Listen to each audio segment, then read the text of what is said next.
Jamás un pueblo tuvo cosas tan sagradas que defender, ni convicciones tan profundas por las cuales luchar. Nos acompaña la convicción más profunda de que las ideas pueden más que las armas, por sofisticadas y poderosas que éstas sean. Buenos días, queridos amigos. Café con Daniel. Aquí tienen, usted la conoce, la cafetera italiana, que dicen los italianos que es cubana, pero es la misma que utilizamos nosotros aquí, se llama cafetera italiana. Aquí estoy, acabo de hacer un café, los invito.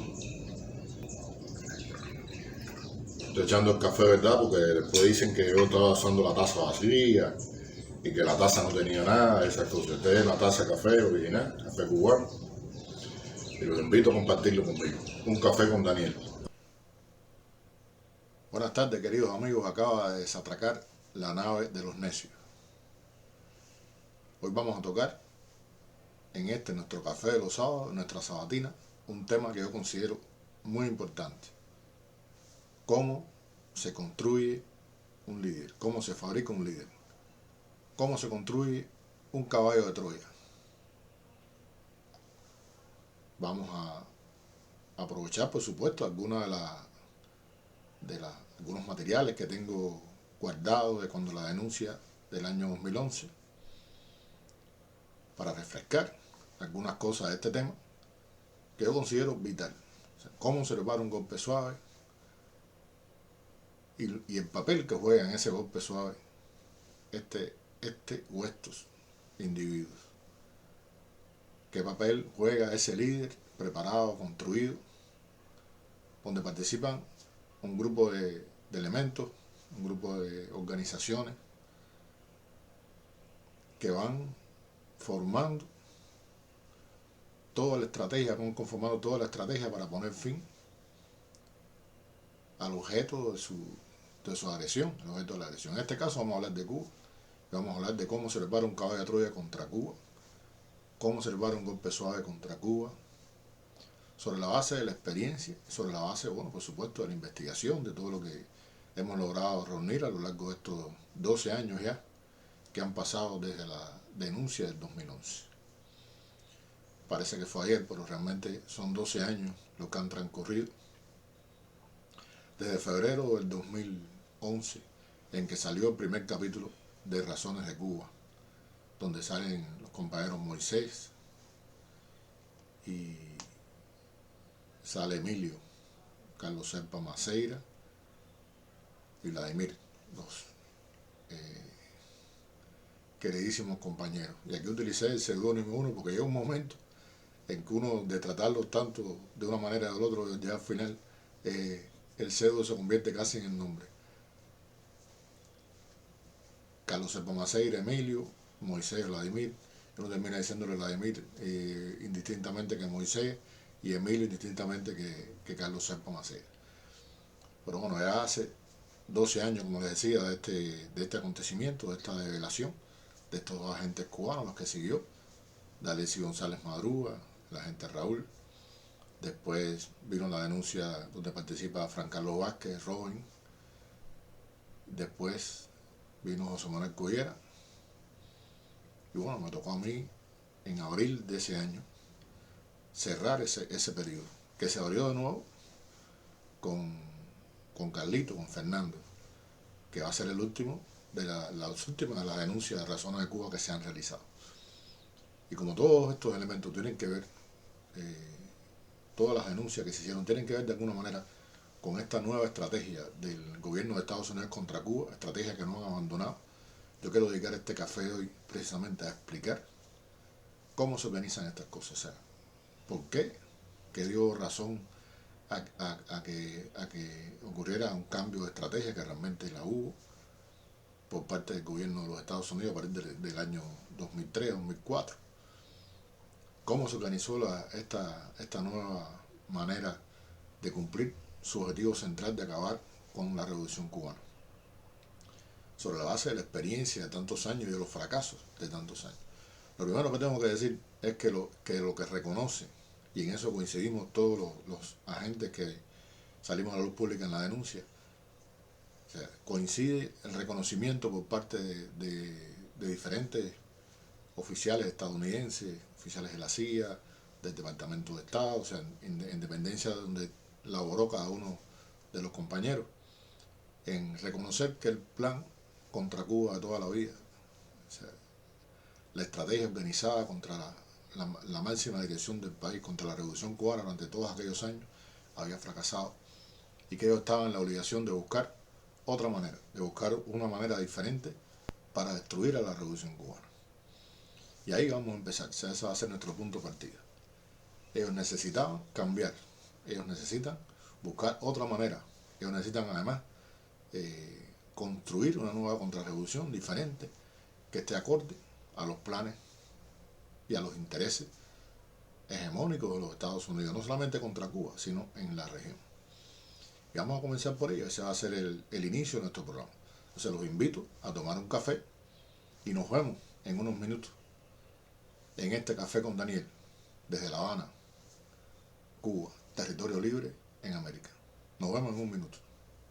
La comunidad de inteligencia de los Estados Unidos en relación con el tema Cuba tiene hoy un objetivo fundamental y es seguir construyendo una contrarrevolución manipulable y servil, pero que al mismo tiempo pueda ofrecer una imagen diferente al mundo. Para ello tratan de captar a personas con prestigio social, con nivel de reconocimiento y que puedan tener capacidad de convocatoria para movilizar a nuestro pueblo. Esta estrategia, la agresividad de esta estrategia contra Cuba implica el despliegue de numerosos recursos por parte de nuestro país, fundamentalmente recursos humanos, pero continúa preservando una gran debilidad y es que el enemigo tiene que construir sus supuestos líderes, debe fabricarlos y además financiarlos con el dinero de un gobierno extranjero. Bueno, después de disfrutar de un rico café cubano vamos a entrar en materia, vamos a entrar a la materia de hoy. Yo primero necesito poner un poco en contexto las razones del cambio en la estrategia de los Estados Unidos contra Cuba, en su guerra sucia contra Cuba. Primero hay que recordar que en el año 1987 se produce una denuncia pública que es considerada la denuncia más grande que se ha realizado en el hemisferio occidental contra la CIA.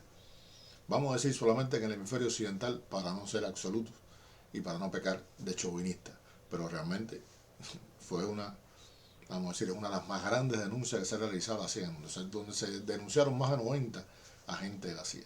En ese verano histórico del año 1987 quedaron sobre el tapete, quedó desenmascarado el trabajo de la CIA contra Cuba, a través de un grupo importante de agentes cubanos que habían penetrado profundamente a la agencia, agentes de la seguridad del Estado de Cuba, que habían logrado durante todos los años burlar a la CIA.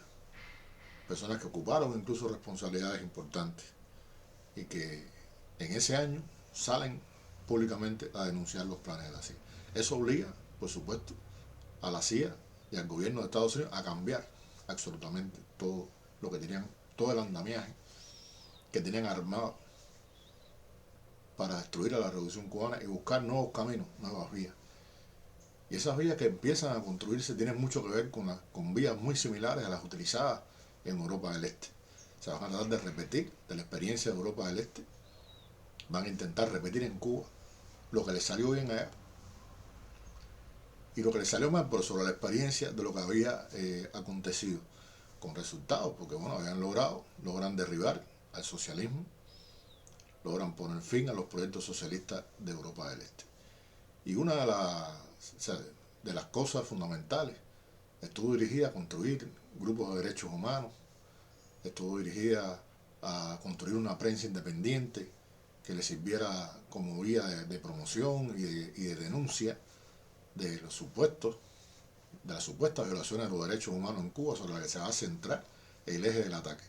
Grupos disidentes, bibliotecas independientes, sindicatos independientes, tratando de copiar la experiencia de solidaridad. Se va a hacer toda una construcción muy similar a la que se va a realizar, la que se había realizado en Europa del Este. y lograron armar todo aquello en Cuba. Se tenían de todo, importantes denunciantes, comisiones de derechos humanos, de todo. Habían creado sindicatos independientes, habían creado grupúsculos de diferentes organizaciones gremiales, de todo, muy similar a la Europa del Este. Pero ¿qué pasa? Que en el año 2003 viene otro golpe durísimo, que también se conmemora en estos días, marzo, abril del 2003, se produce una denuncia pública, otra denuncia de esa tremenda arma que tiene la Revolución Cubana para golpear en el corazón los planes del gobierno estadounidense. En el 2003 un grupo de agentes cubanos que ocupaban responsabilidades altas en esas organizaciones sale públicamente a denunciar los planes de Estados Unidos.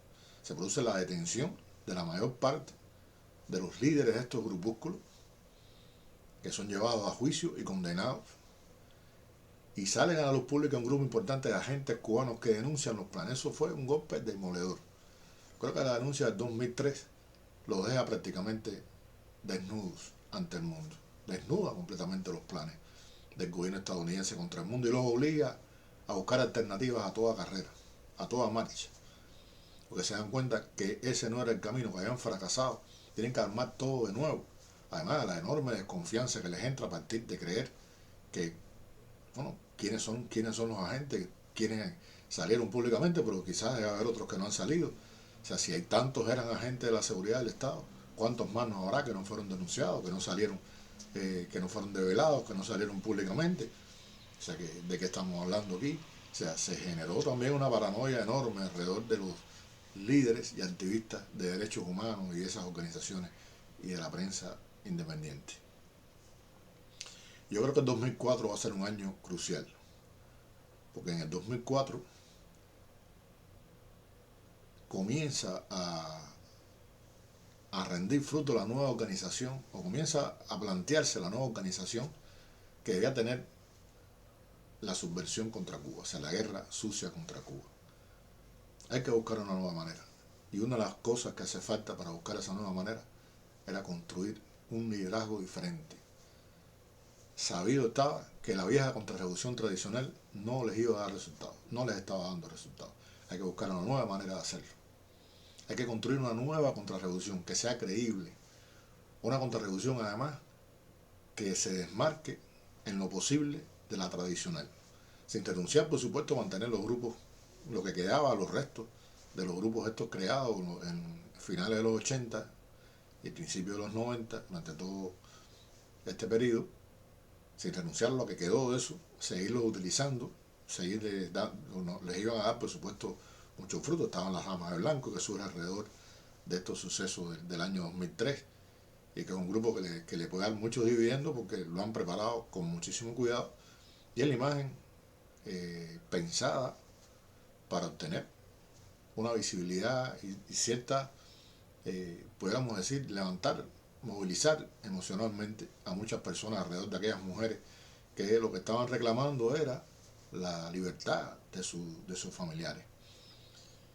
Sin renunciar a esa política, sin renunciar a esos elementos de la guerra sucia, ellos necesitan una contrarrevolución que se desmarque, que sea diferente, que tenga prestigio, y además dotarla de todos los elementos para poder ganar esta guerra que ellos consideran perdida contra la dirección histórica de la revolución, cosa que reconocen abiertamente y que la CIA reconoce abiertamente. O sea, lo primero que hay que hacer es formar a esos líderes. ¿Buscarlos dónde? Buscarlos en las universidades, fundamentalmente en las universidades. Ellos tienen la experiencia, o sea, ellos han hecho eso anteriormente, eso no es una novedad, no es la primera vez que eso se realiza. Ellos han aplicado esa fórmula en América Latina, o sea, han aplicado esa fórmula en el momento en que saben que tienen que ponerle fin a las dictaduras militares, que las dictaduras militares en el continente no aguantan más, porque la resistencia de los pueblos es cada vez mayor, y tienen que construir líderes de inmediato, líderes que respondan a los intereses del gobierno estadounidense, líderes de cambio, líderes que ocupen responsabilidades en la economía, en la política, en todas partes, y de alguna manera cambiar la manera en que las universidades latinoamericanas se han comportado durante tantos años. O sea, el hecho de que las universidades latinoamericanas han sido el corazón muchas veces de la resistencia contra el capitalismo, generadora de revolucionarios, ideas de jóvenes rebeldes. ¿Cómo cambiar eso? O sea, ¿cómo construir un nuevo liderazgo universitario? ¿Cómo construir partidos supuestamente de izquierda que respondan a los intereses? ¿Cómo concertar un grupo de partidos que respondan, no importa de qué línea política vengan, si es de la izquierda o de la derecha, pero que sean absolutamente potables y digeribles?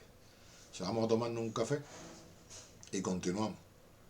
Los invito a tomarse un café, vamos a ver un cortico y continuamos con nuestro café con Daniel. Históricamente, la Agencia Central de Inteligencia, CIA, ha intentado reclutar para su labor de espionaje y subversión a ciudadanos cubanos de dentro y fuera de la isla. Como parte de esta política tan recrudecida en los últimos años, nuestros intelectuales se han convertido en punto de mira de los intereses de la Casa Blanca. Bueno, espero que se hayan tomado, que hayan disfrutado del café y del fragmento que les puse, que pertenece a la denuncia de Razones de Cuba del 2011. Eso, como les decía, es esencial porque tienen la experiencia de lo que hicieron en América Latina, a través de los planes de formación de líderes, a través del intercambio académico. Yo contabilicé brevemente en un conteo simple más de 90 líderes latinoamericanos, entre economistas, políticos y demás, que fueron formados en planes de intercambio, en estos planes de intercambio de becas, supuestamente entre gobiernos, entre países, pero que busca este objetivo de formar estos líderes. Entonces, ¿cómo armar eso para Cuba? O sea, ¿cómo construir para Cuba cómo hacerlo para Cuba? Y entonces, bueno, me imagino que habrán podido ver en el material la pregunta que me hace el oficial de la CIA. O sea, si era posible en Cuba hacer eso mismo. Si era posible hacer esto. Y comienza a construir varios planes de formación de liderazgo. O sea, hay un plan que lo construye la CINA, más abierto, más público, para formar líderes, que es un tipo de líder de otra manera, o sea, es otro tipo de líder.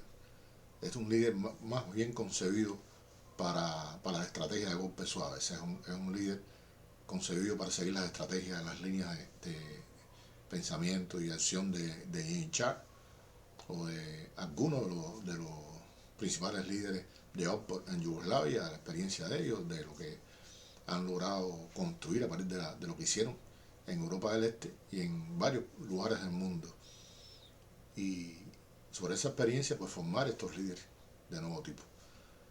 Y van a ser otros, donde piensan en universidades latinoamericanas y demás, y universidades europeas, que va a ser, como digo yo, el centro de esta idea. Que piensan en universidades europeas y latinoamericanas para no llamar la atención, porque la idea era comunicarse a través de los correos electrónicos y hacerle llegar los planes de beca directamente a los estudiantes. Estudiantes que debían ser seleccionados en las universidades cubanas teniendo en cuenta un grupo de elementos. Debían ser fundamentalmente miembros de la Unión de Jóvenes Comunistas o dirigentes de la FEU. Hijos de revolucionarios. Si eran hijos de militares, mejor todavía. Integrados a la revolución y demás. Muchachos que iban a recibir invitaciones para participar en un curso en una universidad de Europa, del Medio Oriente o de América Latina, donde aparentemente no aparecía por ninguna mano, por supuesto, la mano de la CIA. Era muy simple la invitación, pasar un curso sobre informática, liderazgo, diferentes materias.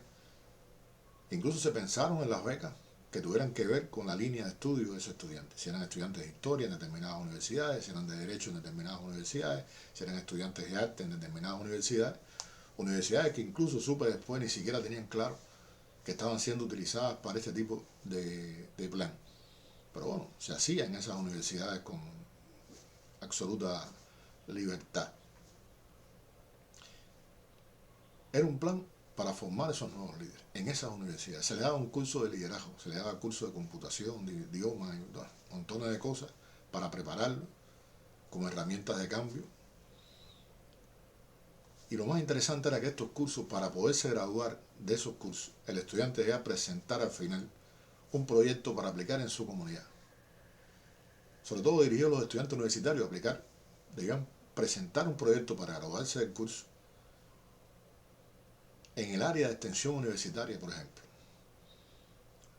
podía ser la creación de un grupo de teatro, el desarrollo de las artes plásticas en su universidad, planes de acciones en la comunidad, para la formación de trabajadores por cuenta propia, como se les llamaba aquí, de emprendedores, como le decían ellos, y laboratorios de idiomas. Fue una cosa que se explotó bastante, un proyecto para construir un laboratorio de idiomas, un tabloncillo de baloncesto, un terreno de fútbol, uniformes para un grupo de baile, o sea, proyectos de danza de diversos tipos. Ese estudiante presentaba esa propuesta. Al final, si se aprobaba, pues recibía un financiamiento para que regresara a Cuba y comenzara a aplicarlo en su universidad. La idea era que cuando ese estudiante regresara a su universidad, apoyado por una organización no gubernamental, que por supuesto no aparece por ninguna parte de vínculos con la CIA, ese estudiante que había estado en el extranjero, que ya se había formado en un curso, podía convertirse de inmediato en un líder en esa universidad y iba a recibir el apoyo inmediato de los rectores, de la dirección universitaria, o la dirección de su centro de estudio,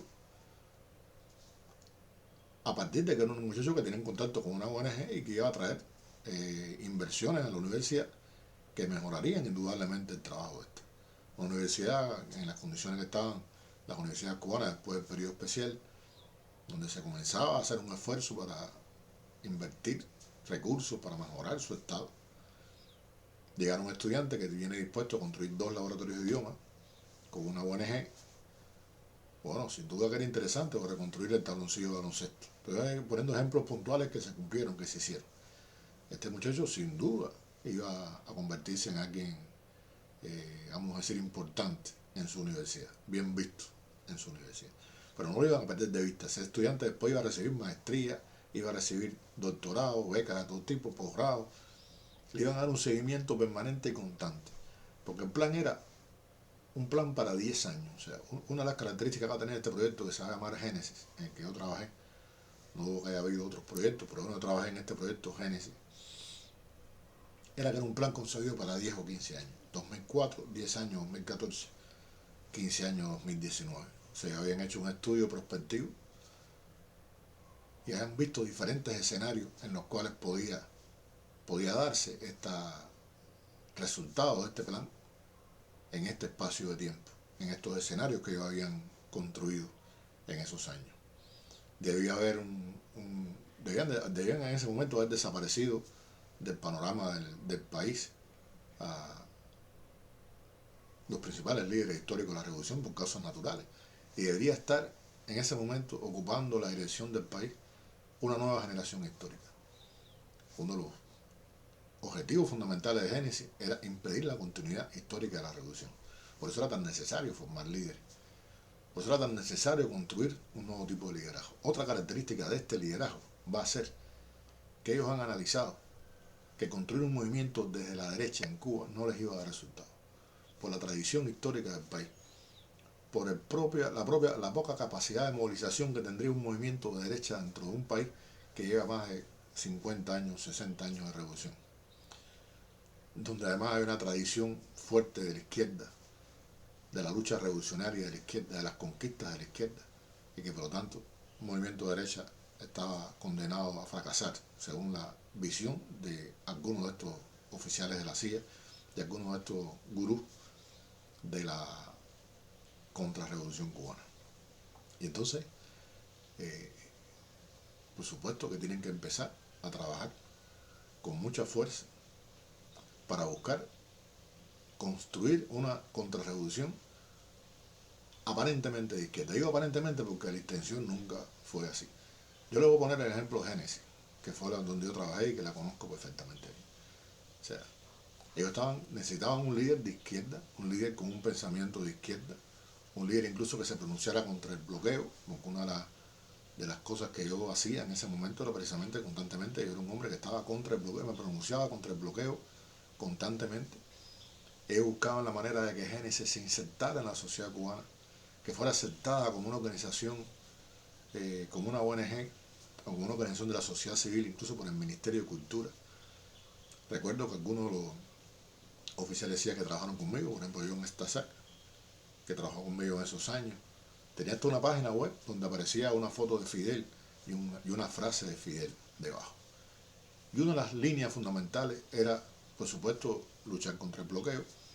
Hay un plan para traer turistas norteamericanos a la isla a través de México, crear una agencia, una especie de agencia de viajes turística que ayudara a romper el bloqueo contra Cuba. O sea, una organización que tuviera un viso para nada visible como organización contrarrevolucionaria. Una agencia literaria vinculada a esta organización, con toda una estructura, porque venía también de tener fuertes contactos con una editorial que se había creado, la editorial Plaza Mayor, que se había creado años atrás. Teníamos una revista de encuentro que funcionaba en España, editorial, de todo teníamos eso. Lo único que había que hacer era crear una agencia literaria. Una agencia literaria donde pueda participar todo el mundo, no era una agencia para los que estuvieran, como decían ellos, no es para los censurados, no es para los que no creen en la revolución, es para todos los cubanos, revolucionarios o no revolucionarios, no importa cuál es su pensamiento político, porque uno de los sentidos que tenía la agencia literaria era buscar la manera de alejar a los escritores cubanos de las instituciones culturales, hacerlos independientes, como decían ellos, que no dependieran del dinero estatal, que pudieran sin ningún problema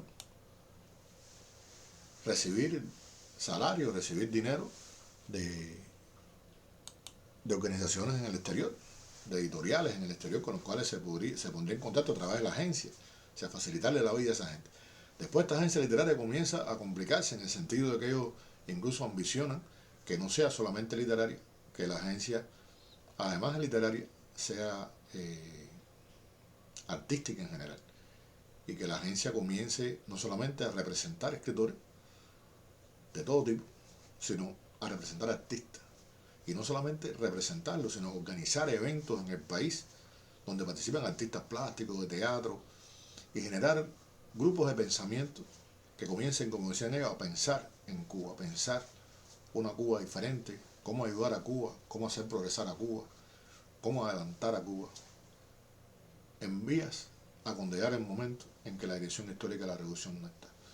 Por eso, con uno de los cortos que vamos a ver hoy, una de las preguntas que realiza el oficial de la CIA, René Greenwald, es que pensábamos si en caso de cuando Raúl dejara el poder, o cuando Raúl desapareciera del poder, como también decían, si había quién podía ser la persona. Ellos estaban muy interesados en la continuidad de la revolución, por lo tanto tenían que tener todos estos elementos en la mano. Podría ser una organización que fuera confiable, que se ganara un espacio, donde estuvieran estudiantes universitarios, donde estuvieran los graduados de ellos en esos cursos, porque acuérdense cuánta gente no se hubiera graduado, cuánta gente no se graduaría en 10 o 15 años. Estamos hablando de un plazo de 10 o 15 años. 10 o 15 años donde estuvieran preparando los caballos de Troya. Y esos caballos de Troya comenzaban a situarse en diferentes lugares de la isla, porque esos caballos de Troya formados por ellos, cuando se graduaran, ¿a dónde iban a parar? O sea, ¿a dónde va a parar un estudiante universitario? Si es médico, va a parar a los hospitales. Puede ser que llegue incluso al Ministerio de Salud. Si es ingeniero, va a haber una fábrica. Puede que llegue a un ministerio. Puede que llegue a ser un jefe de una gran industria. Si estudió ciencias sociales, puede ser un maestro, puede ser un rector de una universidad. Pero también puede ser un político, puede ser una persona que ocupa un cargo político. Y a una persona que ocupa un cargo político con una maestría realizada en el exterior, con un doctorado, agradecido a esta gente que lo han ayudado durante tanto tiempo. Fíjense que una de las cosas que se me olvidaba decirles es que una de las características que tenía para seleccionar a esta gente es que fueran personas ambiciosas, personas con un ego bien grande, con grandes planes para el futuro, que pudieran ser fácilmente manipulados y fácilmente trabajados por parte de los servicios especiales. Entonces ese caballo de Troya, esos caballos de Troya que han ido sembrando en diferentes escenarios de Cuba, formaban parte de este plan truculento, junto con los otros que se han formado en otros planes de beca, junto con la contrarrevolución, que jugaría un papel importante en la estrategia del golpe suave, en el momento que llegara la hora precisa. De ahí estamos en Génesis, que les voy a poner el organigrama. Vamos a ver un momentico el organigrama de Génesis. Se sienten también en una batalla contra el tiempo y sienten que el momento que pueden aprovechar es el momento que por el ciclo biológico, se aproxima la desaparición física del liderazgo histórico de la revolución y entonces tratan de contraponer a los líderes que ha formado la propia revolución, a los jóvenes de compromiso verdaderamente revolucionario, continuadores de la historia de lucha de nuestro pueblo. Tratan de construir un nuevo tipo de líder que sea creíble, tratan de acuñarlos como legítimos o de construir una imagen de cierta legitimidad dentro de la sociedad cubana. Una organización legal que pudiera situarse dentro del espectro cubano de las organizaciones no gubernamentales autorizadas por el gobierno. Pero bueno, eso no se logró, no podía lograrse. Después se pensó en la idea de que Génesis se vinculara a algún tipo de organización no gubernamental autorizada por el gobierno cubano y que trabajara entonces con dos agendas. Cuando vieron el organigrama. O sea, una organización de la sociedad civil con estructura simple, organización de la sociedad civil, con un fuerte apoyo porque el grupo de dirección de Génesis, por supuesto, era el presidente, era el jefe, pero subordinado, por supuesto, a la CIA y subordinado a un grupo de agencias del gobierno de Estados Unidos que no aparecerían públicamente atrás de eso, pero que en esencia así era. Y con una estructura bien sencilla, pero útil, rápida, utilitaria, que funcionaría en el momento preciso, incluso para formar los cuadros del futuro, porque una idea era que Génesis además sirviera para que nunca más en Cuba a colaborar. O sea, debía colaborar para que nunca más en Cuba ocurriera un proceso revolucionario como el que ocurrió en el 59. Era formar los cuadros, era una organización con un plan ambicioso hacia el futuro.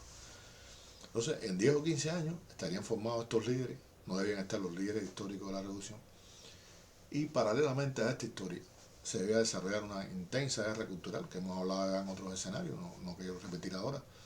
Esta organización está dotada con alta tecnología y con un discurso de izquierda. O sea, nosotros, cuando se acercara el momento, debemos comenzar a pronunciarnos cada vez más públicamente con estos grupos de pensamiento que se han creado con las agencias, todos estos núcleos que hemos formado con las agencias artísticas, con estos espacios de debate que se han ido creando en estos grupos de pensamiento, que se hicieron algunas cosas, algunos experimentos, donde por supuesto deberían jugar un papel importante los caballos de Troya formados por ellos en estos planes de beca, estas personas seleccionadas con mucho cuidado, deberían liderar estos grupos de pensamiento, esta gente ubicada en los lugares estratégicos del gobierno cubano, y llegada la hora en que ya estarse celebrando en Cuba elecciones, o debía estarse realizando en Cuba un congreso del partido, pues nosotros debemos salir públicamente. Porque hasta ese momento había varias variantes a utilizar. O sea, una de las variantes era que nosotros lográramos el reconocimiento del Ministerio de Cultura como una ONG cultural o del Ministerio de Educación como una ONG que contribuye a la educación del país. Se cuenta que muchos de los que están rondando alrededor de esto son personas graduadas en universidades, que han pasado cursos en esas universidades del mundo entero, de Europa sobre todo, que están amparadas por ONG que han hecho aportes a esas universidades. Han hecho laboratorios de idiomas, bibliotecas digitales, bibliotecas en papel, de libros importantes, laboratorios de todo tipo. Están realizando un trabajo, esa era la aspiración, están realizando un trabajo importante en la extensión universitaria, en los grupos culturales, por lo tanto puede ser una organización de la sociedad civil reconocida por el Ministerio de Educación. Ese era un plan. O podría estar sucediendo de otra manera, que no fuera reconocida por el Ministerio de Educación, que no fuera reconocida por el Ministerio de Cultura, pero que estuviera vinculada a una agencia que sí estuviera reconocida, que es uno de los intentos que se hicieron. O sea, se intentó que Génesis fuera, en caso que no fuera reconocida, pudiera, en este caso su líder fundamental, trabajar en una ONG que sí estuviera reconocida por el gobierno cubano, de manera que trabajara con doble agenda y pudiera darle entrada y cabida al proyecto Génesis en la sociedad cubana. Cuando llegara el momento idóneo, elecciones en Cuba, congreso del partido, debemos salir abiertamente con un gran apoyo mediático. O sea, a tener movilizado todo el sistema de medios al servicio del imperialismo, y además dotados con todos los recursos técnicos, teléfonos celulares, equipos de comunicación satelital, todo lo que... Bueno, yo tuve uno en mi casa, tuve un Vigán en mi casa. De manera que pudiéramos mantener comunicaciones estrechas entre nosotros y con el resto de la gente que tuviera posibilidad de conectarse inalámbricamente a internet capacidad de movilización con los teléfonos, capacidad de movilización a través de estos equipos Vigan que iban a estar por toda la isla. Había otros compañeros en la denuncia que hace José Manuel Collera Bento, que bueno, es uno de los que participa en la denuncia del 2011. Entonces al inicio cuando dije Robin, después creo que me lo salté. Robin y después Collera, José Manuel Collera Bento, el decano de nosotros, que participa en esa denuncia y que menciona el tema de cómo querían ubicar un Vigan en Pinar del Río, otro en el centro, otro en Santiago, de manera de tener a la isla entera comunicada para obtener gran capacidad de movilización cuando llegara el momento. Y nosotros debemos salir públicamente, utilizando todos esos recursos de comunicación, internet, antenas de todo tipo, de todo, organizado a través de grupos de pensamiento en las universidades, con la creación de células que vamos a tener en las diferentes universidades con estos grupos de pensamiento, con el impacto que debíamos haber logrado en ese momento ya en la sociedad, salir públicamente y presentarnos una organización de nuevo tipo, una organización de izquierda, una organización que en su discurso iba a hablar constantemente de cambio. Incluso estaban por ahí ya circulando los brazaletes, que la misma Contrarrevolución estaba utilizando abiertamente los símbolos de cambio que iba a implantar Génesis. Pulso, pullover, o sea, eso estaba en manos de la Contrarrevolución, pero nos servía a nosotros como anillo al dedo, porque ese era el discurso de Génesis, cambio. Una propuesta desde la izquierda, donde supuestamente se iban a conservar las principales conquistas de la revolución, pero había que cambiar un montón de cosas que no se decían qué cosas eran. O sea, dejamos hablar de cambio, pero sin decir cuál era el pollo o el arroz con pollo. Íbamos a hablar de cambio, pero sin decir el centro cuál era. Al final era muy simpático porque estaban diciendo que íbamos a preservar la conquista de la revolución, pero en esencia el proyecto que estaba atrás de Génesis era el Plan Bush. Y estaba la Herberton. O sea, no había otra cosa. Ese es el proyecto contra Cuba. Pero nosotros íbamos a hablar de que íbamos a conservar la conquista de la revolución, pero el objetivo era privatizar absolutamente todo. Pagar la deuda que supuestamente tenemos con los que fueron nacionalizados y confiscados en el año 59 y 60. Cumplir los parámetros, cumplir lo que estaba establecido por la ley Herberton y por la ley para la transición a la democracia en Cuba, el Plan Bush famoso. Pero en el discurso íbamos a decir otra cosa. Íbamos a decir que íbamos a mantener, a continuar la revolución, pero cambiando cosas porque el pensamiento de esta gente ya está envejecido. El pensamiento de los comunistas cubanos es un pensamiento envejecido, que no está actual, que se ha quedado rezagado. Esta gente son una especie de dinosaurios que están en peligro de extinción, y nosotros representamos la nueva onda, o sea, la nueva manera de ver el socialismo, más adecuada a las corrientes internacionales, más adecuada a lo que estaba pasando en el mundo. Y entonces, con esas condiciones saldríamos a la palestra pública, apoyados por la prensa, con una gran promoción de prensa en todas partes, con la prensa hablando nosotros positivamente, con apoyo internacional inmediato, con tubos de dinero llegándonos por todas partes, pues eso estaba previsto. De manera que nosotros pudiéramos tener un impacto enorme dentro del país y fuera del país. El enemigo apostó al surgimiento o la fabricación de fenómenos o hechos que redundaran en el surgimiento de una imagen negativa para Cuba o en fenómenos políticamente negativos para la revolución. El segundo paso era comenzar a hacer manifestaciones públicas, salir a la calle, protestar, tomar instituciones, ir calentando la calle. Y eso junto con grupos que se habían creado paralelos a nosotros, no tienen nada que ver con Génesis, organizados por ellos, con la Contrarrevolución y demás, comenzar a generar el caos en el país, volver al país absolutamente ingobernable, conquistar el corazón de la gente durante años de trabajo que vendríamos realizando, con esta fachada de agencia no política, sin fines de lucro, que era Génesis, trabajando en las universidades, trabajando en la extensión universitaria, trabajando en las comunidades, trabajando con los artistas, trabajando con los científicos, trabajando con el pueblo, trabajando con los emprendedores, porque tuvimos también proyectos dirigidos, muy importantes, dirigidos a los emprendedores, trabajando con los militares, de manera que cuando llegara ese momento tuviéramos un prestigio ganado como un grupo que sencillamente somos una especie de renovadores del socialismo cubano. Somos gente que lo que venimos a renovar, que venimos a cambiar las cosas, a modernizar el socialismo, con nuevas ideas sobre la construcción del socialismo en Cuba, una nueva generación que viene abriéndose paso con un pensamiento diferente, que viene a cambiar cambiar y cambiar.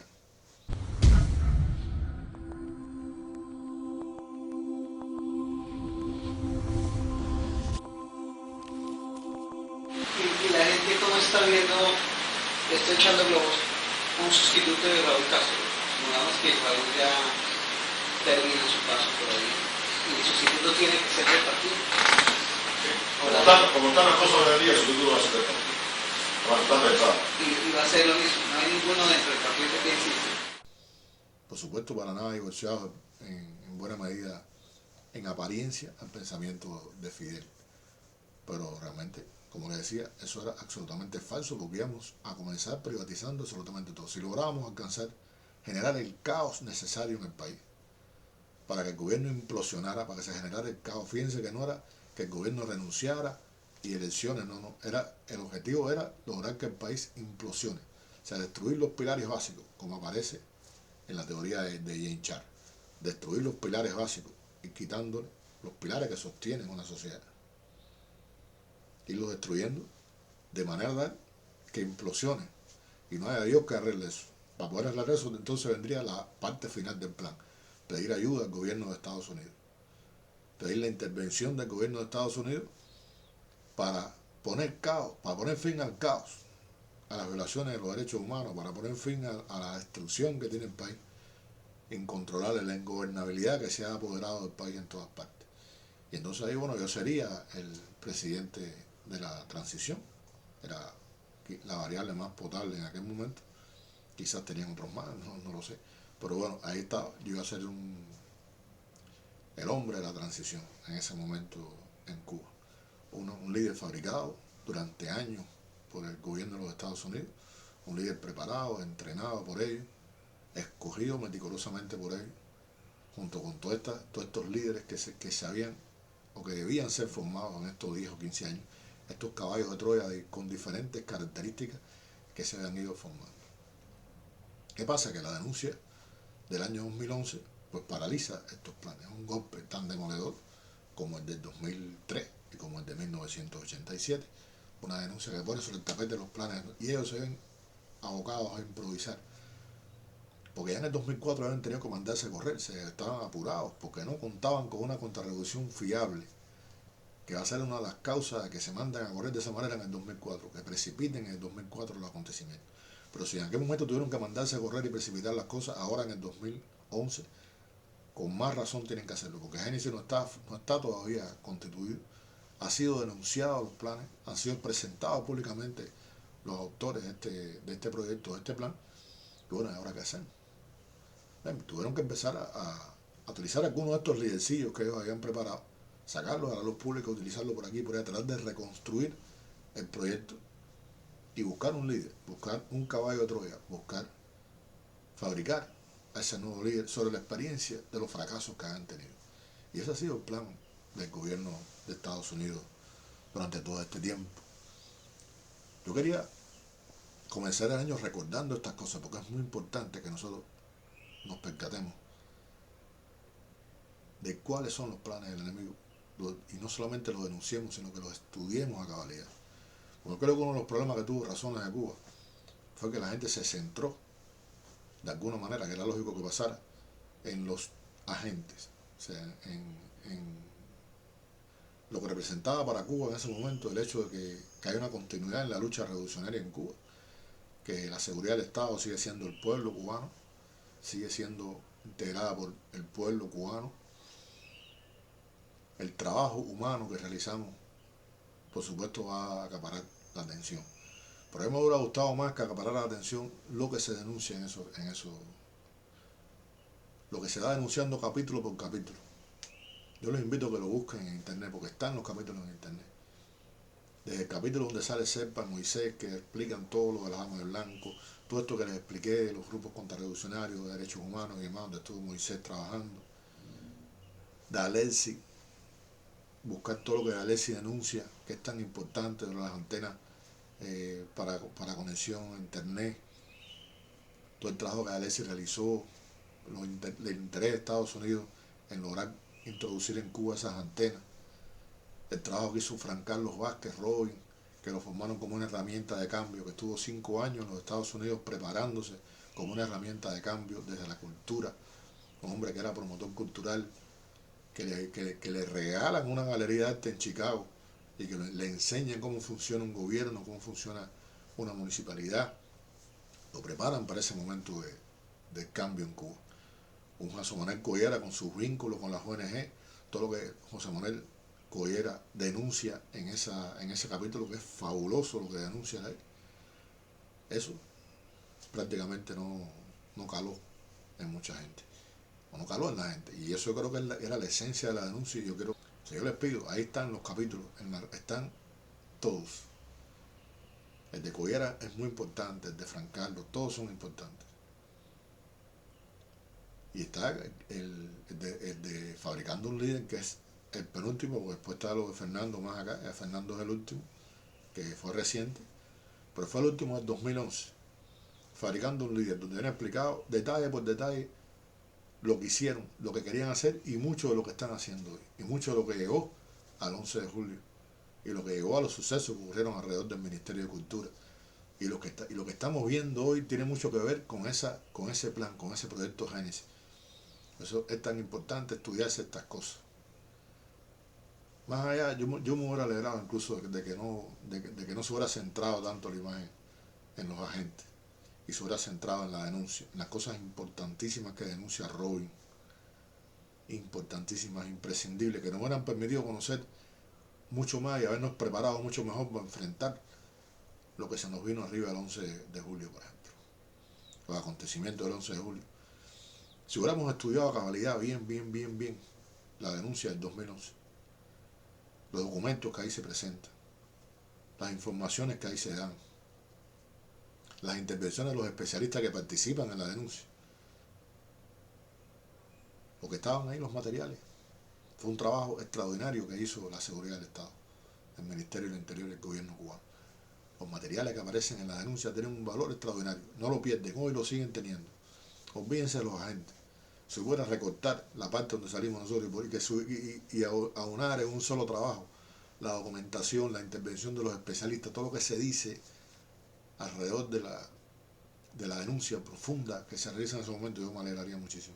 A lo mejor ahora que tengo mis dotes de editores que he aprendido a editar y eso, a lo mejor un día me atrevo y empiezo a cortar por aquí, a tratar de reunir los materiales reales de la denuncia, para que sirva como material de estudio a la gente. Traté de hacerlo con el libro Enemigo, con la guerra que se nos hace. He tratado constantemente de llevar este conocimiento a la gente para prepararnos para hoy. No fue cosa del pasado. Eso que yo denuncié ahí tiene una vigencia hoy tremenda. Hoy tiene tremenda vigencia. ¿Cuántos caballos de Troya no tendremos por aquí nosotros? ¿Cuántos líderes de cambio formados por ellos? Yo he conocido muchachos que me han dicho, no, sí, yo pasé un curso en los Estados Unidos. ¿Y de qué pasaste el curso?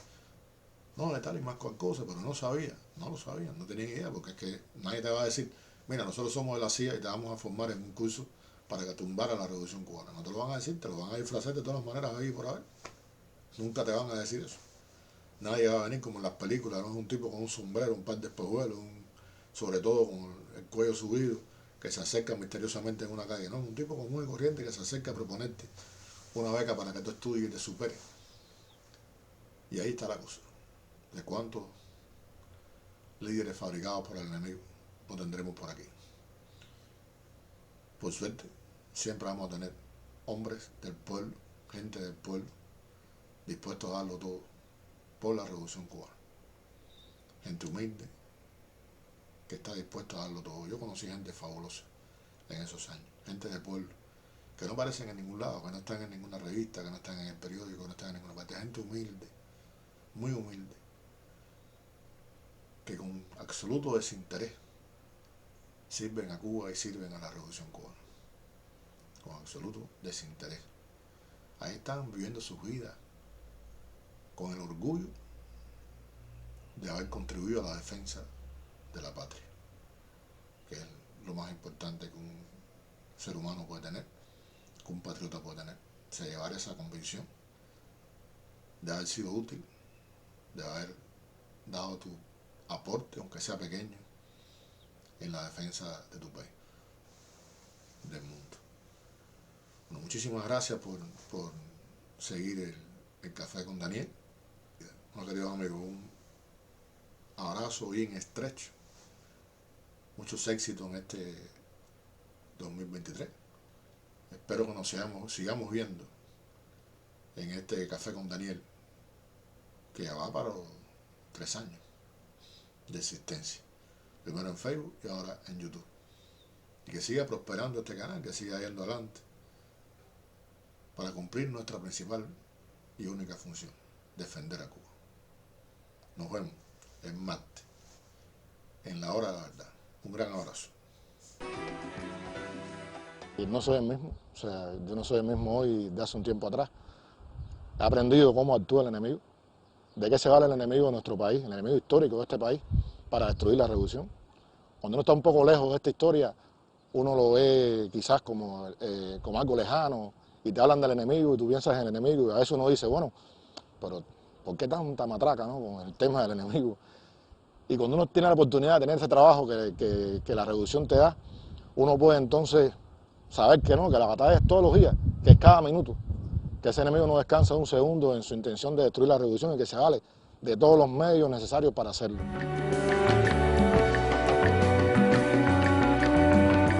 Bueno, tener la posibilidad de estar en esa primera línea, de estar ahí, de conocer personas increíbles, personas entregadas en cuerpo y alma a la defensa de la revolución, es una experiencia que para mí vale la pena haber vivido, solo por haber tenido la oportunidad de estar estos años trabajando en lo que estoy haciendo. La gratitud noble, el reconocimiento generoso del pueblo, por el cual ustedes corrieron todos los riesgos, por el cual ustedes hicieron todos los sacrificios, incluso el más grande que un hombre puede hacer, que es el sacrificio aparente de su honor.